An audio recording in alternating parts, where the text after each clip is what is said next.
Magandang araw! Dahil araw ng linggo, araw ng pagsamba, kaya nag-ready po ulit tayo at kaya ko kayang panindigan ang high heels na ito. Tignan natin! Sumakay na nga ulit kami ng e-bike na AA at pagkatapos sa church, ayan, naglaro na ang mga bata. Kasama namin si Kali at pinaglaruan nila kasi mukha talagang manika. Pero natulala ang aming baby. Ikaw ba namang pisil-pisilin at laro-laruin? Naku, lagot tayo sa nanay niyan. At nung pauwi na kami, dumaan nga kami ni AA sa Dali para bumili ng kanyang kakaining ulam bago pumasok, ang hash brown. Pero pagdating doon, sold out na lahat. Nag-try din kaming maghanap ng almonds. Wala na rin, sold out na, kaya ang ending, gatas lang at tosino ang aming nabili. At pagdating sa bahay, ready na nga yung mga pinamili.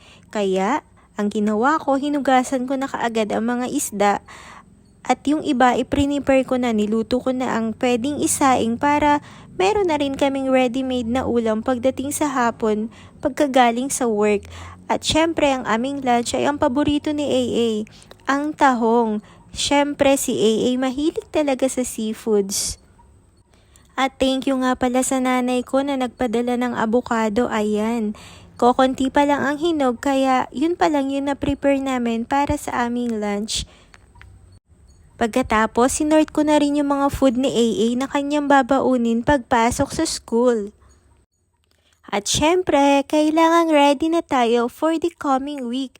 Nagplansya na tayo ng mga susuoting uniform ni AA, pati na rin ang mga uniform ko, para if in case at tanghaliin ng gising o kaya naman mawala ng power, ready to wear na kaagad lahat.